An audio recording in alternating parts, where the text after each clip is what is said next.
Hello YouTubers, Purple Pianist here. So, there are essentially 9 ways to collect stamps. Mint single stamp, let me find it here. Like this, no cancels, never been used, means mint. You can get stamps from pretty much every country all over the world, and I think I probably have pretty much every country all over the world stamps. Anyways, used single stamps, and if you get them on an envelope, you have to soak them off, and I can be showing you that in just a little bit here. Then there's also plate blocks like this, and it's also signed by the designer here, so this has never been out of the package and I don't intend to, so it's going to stay like that. Then there's used blocks. It's all cancelled here, but it's still full pane. Here's a maximum card, which is a postcard that has a stamp already built in. This is cancelled for the U.S. World Series for baseball, I believe? No, softball. And I got several years ago. Then there's first days of issues, which is a stamp that's on an envelope and was cancelled on the first day it was issued. Now this part over here doesn't pertain to the stamp, but it's called a cachet, and a lot of people collect these, including myself. And I'll be showing you another one with a first day of cover with a cachet specific for that stamp in just a moment here. Let's see.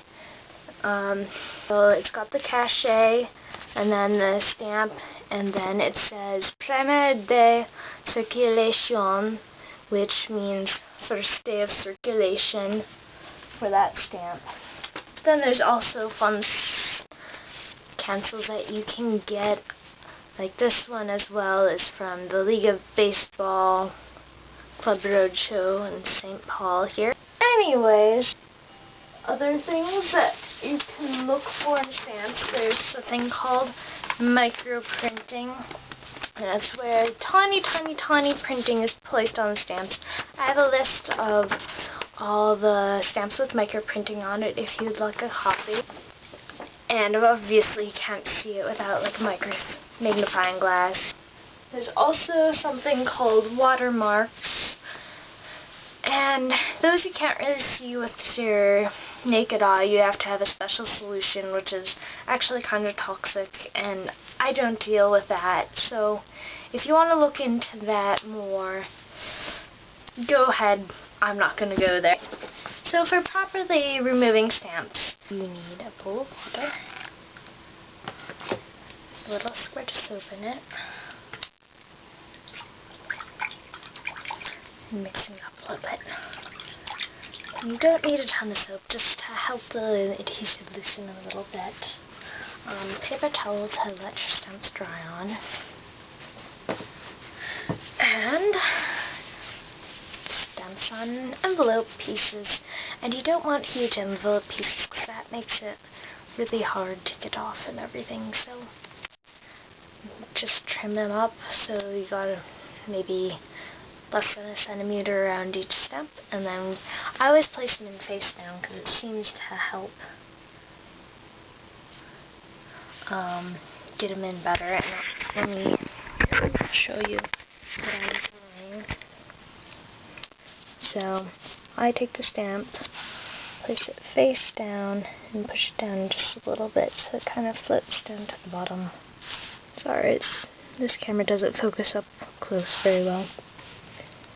And so then you let them soak until they're literally melting off the paper, and I'll film what that looks like.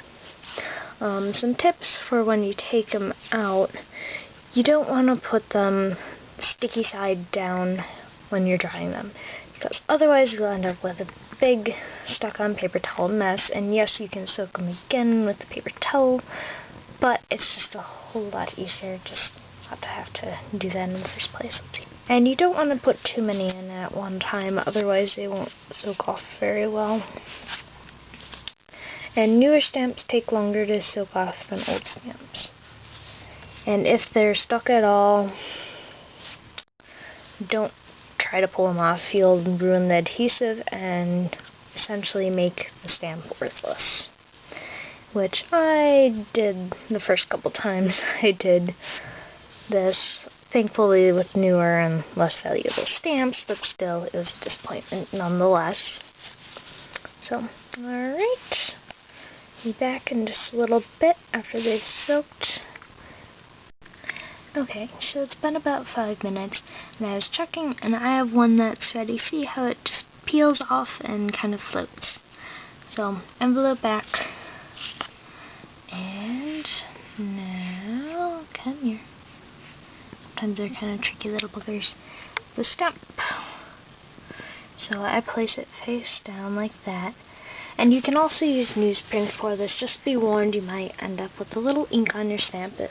It's not a big deal, but I prefer to just use paper towel and not have to deal with it.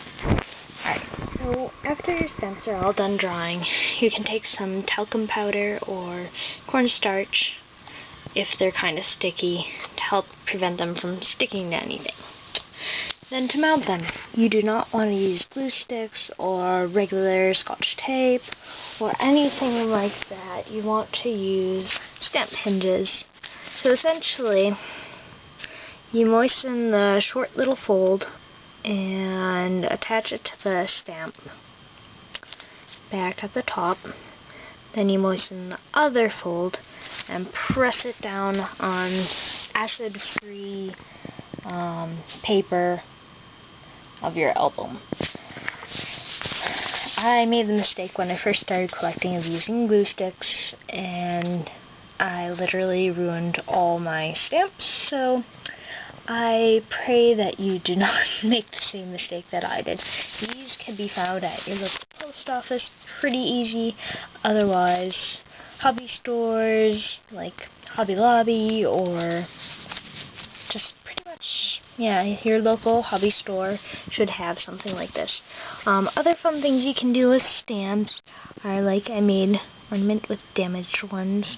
So I glued damaged ones to a circle of cardstock. Then I cut off all the edges, laminated it, and punched a hole, and made ornaments out of them. Oh, I forgot to show you my Cinderellas. So Cinderellas are things that look like stamps, but aren't actually stamps. And they're kind of fun. There's also magnets. I have pins somewhere. I can't find them today for some reason, so I won't be showing you those. And the best thing about stamp collecting is there's so many fun things you can collect. Like, I've got quite the collection of fish and lighthouses, just to name a few subjects. So, and the best thing about it, like, if you're a parent and you want your kids to learn about history or animals or anything, just have them research what's on the stamps. It's really fun, and my mom did this for my homeschooling, that I had to look up every stamp I got for whatever it was.